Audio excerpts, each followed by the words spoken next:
People should register for the Missing Tooth Continuum because whether someone's going through the accreditation process or not going through the accreditation process, we're all faced with replacing a missing tooth in the front of the mouth.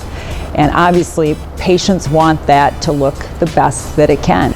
So there are things that we can learn and understand that can help us optimize the outcomes we achieve. Replacing a missing tooth in the aesthetic zone combines art and science, but a lot of science. A really unique feature of these continuums is that they're small in size, very intimate, a lot of interaction back and forth between myself and the participants. You know, it's not often we have surgical exercises that we can do on models and then take those concepts, which are really fairly simple once you learn them, but seem a little overwhelming when you don't know them.